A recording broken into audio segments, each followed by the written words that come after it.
नमस्कार। बात करते हैं सबसे पहले आपकी कनिष्ठा उंगली, ज्ञान की उंगली के बारे में। ज्ञान की उंगली और बिल्कुल सूर्य की उंगली के प्रथम पर्व तक पहुंच गई, अर्थात आपकी बुद्धि, तीव्र बुद्धि, ज्ञान आपका सही, निर्णायक क्षमता आपके पास अच्छी, भाषा शैली आपकी सही, व्यवहार आपका सही, कुल मिलाकर किसी भी प्रकार का पर्वों पर अशुभ चिन्ह नहीं, यानी कि धन के आगमन भी ठीक ठाक और व्यवहार भी उन्नत। बुढ़ापे में याददाश्त भी अच्छी रहेगी।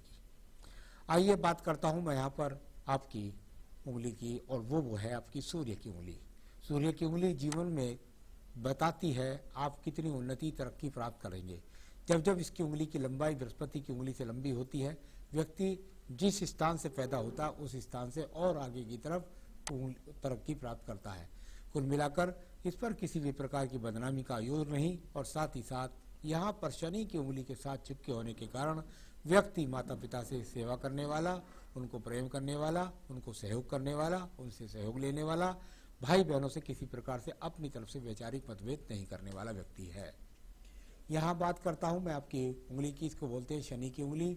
शनि की उंगली से देखा जाता है क्या आपके ऊपर कर्ज की स्थिति बन सकती है, क्या आपके जीवन के अंदर धन के आगमनों पर ग्रहण लग सकता है, क्या कोई आपका धन लेकर डूब सकता है। इस प्रकार की यदि तीनों को चीज़ों को देखता हूँ तो कहीं पर भी कोई अशुभ चिन्ह नहीं। साथ ही साथ यहाँ पर स्वास्थ्य की स्थिति भी अभी ठीक है। अब बात करते हैं यहाँ पर आपकी बृहस्पति की उंगली के बारे में। बृहस्पति की उंगलियों के पर्वों से जाना जाता है पत्नी से सहयोग किस प्रकार का है, बिल्कुल अच्छा सहयोग संबंध। संतान का सुख सहयोग कैसा है, बिल्कुल अच्छा। साथ ही साथ बुद्धि कैसी है, अच्छी है। ईश्वर के प्रति भक्ति कैसी है, अच्छी है। तो ये वर्तमान की स्थितियों में जो उंगलियों पर किसी भी प्रकार का शुभ चिन्ह का ना होना, माइनस चिन्हों का ना होना, अच्छे फलों को बता रहा है। अब मैं बात करता हूँ आपके बुध पर्व के बारे में। बुध का पर्व और बुध के पर्व पर ये हल्की रेखाएं मुझे अच्छी नहीं लगती। कुल मिलाकर पर्व सम है, किसी भी प्रकार का कोई भी अशुभ चिन्ह यहाँ नहीं है। एक्स का चिन्ह नहीं, दीप का चिन्ह नहीं, बुद्धि अच्छी, भाषा शैली अच्छी, धन का स्रोत भी ठीक है, लेकिन जो अच्छे धन के स्रोतों के संकेत होते हैं वो यहाँ पर नहीं है। यानी सामान्य रूप से धन के स्रोत यहाँ पर नजर आ रहे हैं, या ऐसा कह सकते हैं जो आप चाहते हैं उसके अनुरूप धन के स्रोत नहीं है। अब बात करता हूं मैं आपके सूर्य पर्व के बारे में। सूर्य का पर्व, और इस पर आपने कहा है क्या इस पर पद्म का चिन्ह है? बिल्कुल नहीं, इस पर कहीं पर भी कोई पद्म का चिन्ह नहीं है। अगर आप इसको इस प्रकार से देखेंगे तो यहाँ आपको ये दिखाई देगा कि भाई दो सहायक रेखा गई नीचे से और ऊपर जाकर वी के ट्रायंगल पर पहुंची, और उसके बाद दो खड़ी रेखाएं। हमारे शास्त्र के अंदर किसी भी पर्वत पर दो खड़ी रेखाओं का फल बहुत ही उत्तम माना जाता है। जब जब ये रेखाएं उस पर्वत पर खड़ी हो जाती हैं तो इसको किसी पद्म चिन्ह से कम नहीं जाना जाता। यानी कुल मिलाकर के वी का ट्रायंगल होना, यानी परिवार के यहाँ कहते हैं भाई पिता का सम्मान बना के रखा, हाँ पिता का सम्मान बना के रखा। क्या अपने कार्य क्षेत्र में लोगों से अच्छी जान पहचान बना के रखी, हाँ रखी। क्या लोगों से संपर्क साधकर अपने आप में जीवन में तरक्की की, हाँ की। क्या आप सरकारी नौकरी करने का प्रयास करते तो क्या आपको नौकरी मिलती, बिल्कुल मिलती। तो ये सब अच्छे चिन्ह यहाँ पर दिखलाई पड़ते हैं। किसी प्रकार का एक्स का चिन्ह नहीं, यव का चिन्ह नहीं, दीप का चिन्ह नहीं, तो ये कुल मिलाकर यहाँ पर कहीं भी पद्म का चिन्ह नहीं। अब बात करते हैं हम आपके पर्व की, जिसको बोलते हैं पर्व, और वो है आपका धन का पर्व। देखिए धन का पर्व जब मैं देखता हूं तो उस पर मुझे कोई बहुत मजबूती के साथ खड़ी रेखा दिखाई नहीं दी। हो सकता है इंक लगने के बाद यहाँ पर दो रेखाएं और खड़ी हुई नजर आए, या मुझे हल्की हल्की सी स्लाइड नजर आती है। इसका मतलब क्या है? इसका मतलब ये है अभी वर्तमान के हिसाब से अगर मैं इसको देखता हूँ तो मैं इतना ही कह सकता हूँ कि आपके पास जो धन के आगमन है वो अभी आप भाग्य ऊर्जित ना समझिएगा।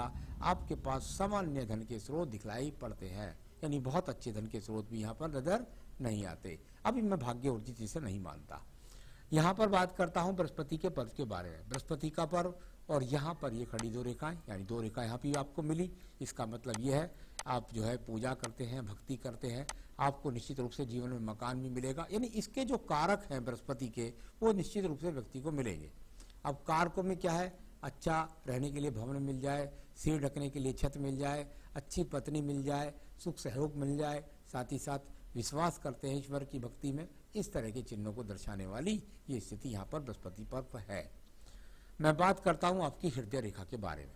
हृदय रेखा और कुल जाकर इसमें से अगर आप देखेंगे तो यहाँ से चलती है, थोड़ा सा वहाँ पर ब्रेक देती है और फिर ब्रेक के बाद एक रेखा ऊपर जाती है और एक रेखा थोड़ा सा नीचे चली जाती है।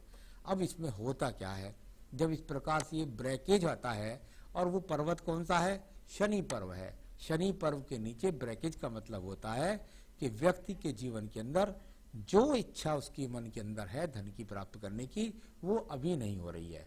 उसमें उस मन के अंदर कुछ इस बात की पीड़ा है कि भाई भवन जो है ना, वो है तो सही मेरे पास, लेकिन पुराना है, मैं बढ़िया भवन बनाना चाहता हूँ।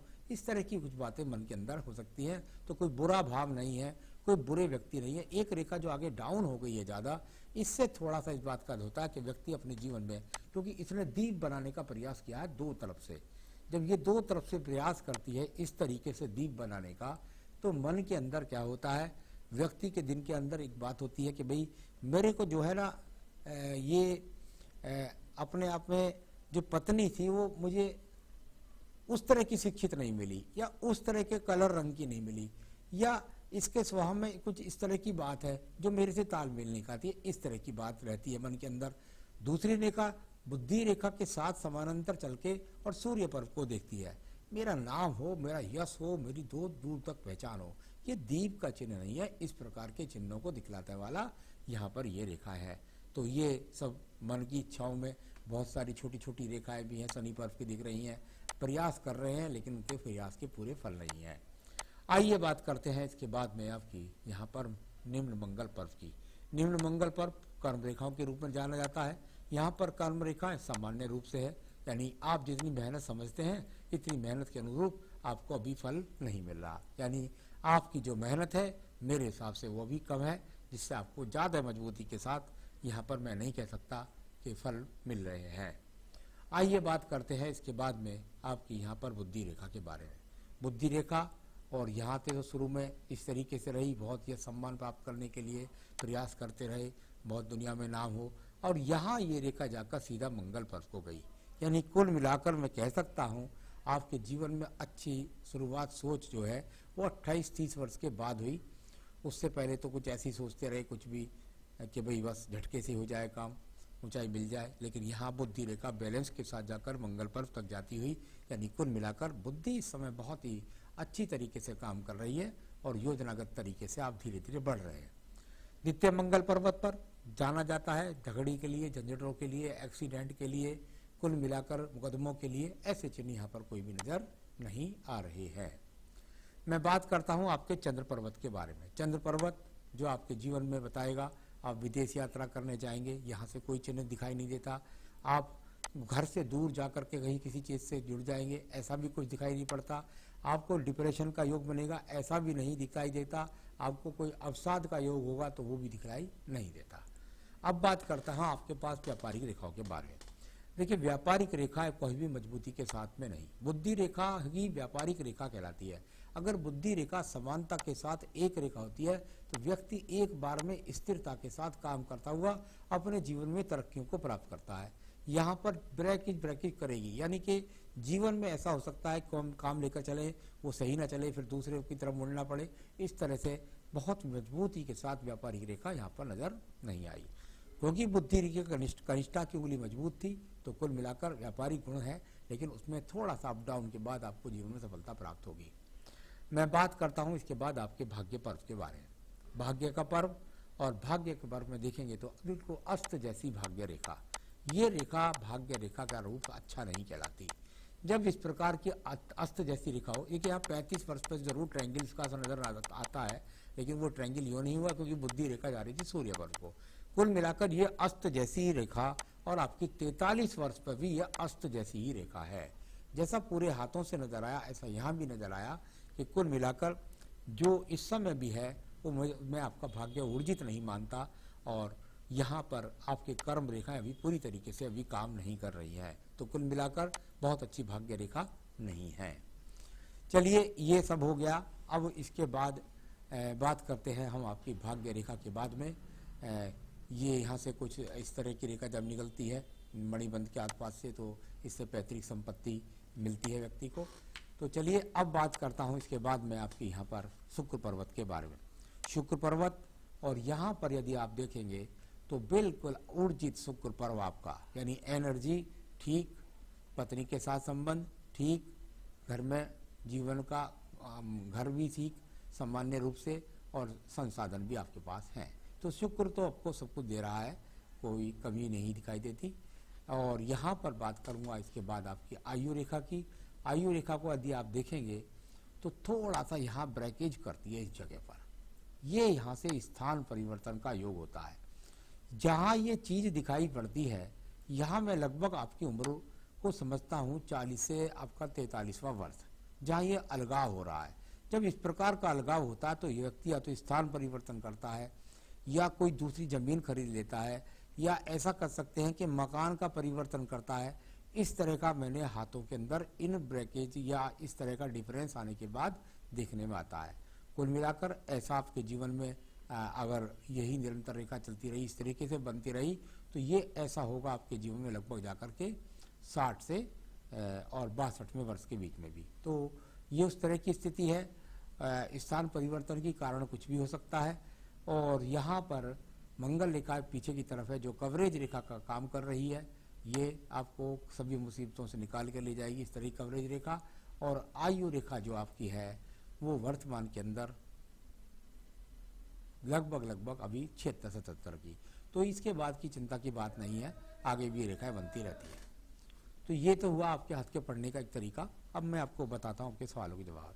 तो मैंने बताया, सवाल है आपका मणिबंध रेखा पर त्रिभुज का निशान है। यहाँ मणिबंध रेखा से ये त्रिभुज का निशान आप पढ़ते हैं।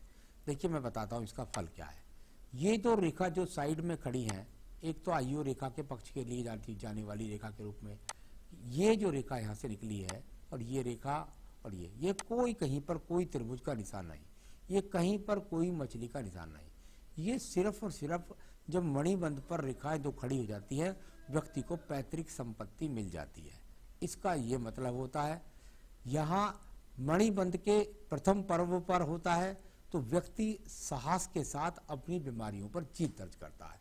इसके फलों को इस प्रकार से बोला जाता है। सूर्य पर्वत पर पदम नहीं था, मैंने बता दिया। चंद्र पर्वत के थोड़ा आगे मंदिर का निशान है क्या? चलिए चंद्र पर्वत पर चलते हैं। यहाँ पर आप कोई मंदिर का निशान सोच रहे होंगे, हो सकता है।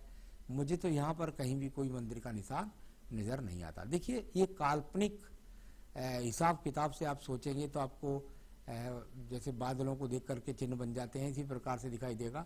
यहाँ पर वो रेखाएं हैं जो भाग्य रेखा के रूप में चलने का प्रयास करती हैं, उसको आड़ी तिरछी रेखाएं काट देती है। लगातार व्यापार में सही रूप से नहीं चलता है, ऐसा कुछ इन फलों का उनको बोला जाता है। तो कोई भी यहाँ पर चंद्र पर्वत के आगे मंदिर का निशान भी नहीं है। तो यहाँ मैंने आपके पूरे हाथ को फल के पढ़ के बताया। मैं तो अपनी तरफ से जो आपको बताना चाहूँगा कि यदि आपने छल्ला पहन रखा है, आपने नीलम पहन रखा है, तो यहाँ के अंदर आपने नीलम पहन रखा है, मेरे हिसाब से तो आपका नीलम का रत्न नहीं बनता है। मेरे हिसाब से तो आपका फुखराज का रत्न बनता है। उसको पहनेंगे तो आपके जीवन के अंदर अच्छे धन के स्रोत बनेंगे। और यहाँ आप चाहें तो मुझसे इसको मंगा सकते हैं, मैं आपके स्थान तक पहुँचा सकता हूँ। तो कुल मिलाकर के रत्न तो आपका ये बनता है, लेकिन मैं आपकी तरक्की उन्नति से ज़्यादा प्रसन्न नहीं हूँ। मैं आपको रोजाना कहूँगा कि आप अपनी पूजा में श्री सूक्तम और लिंगाष्टकम, श्री सूक्तम और लिंगाष्टकम का पाठ नित्य किया करें, और ये रत्न पहन सकते हैं आप, और आपके जीवन के अंदर ये आपके स्रोतों को बढ़ाएगी। नमस्कार।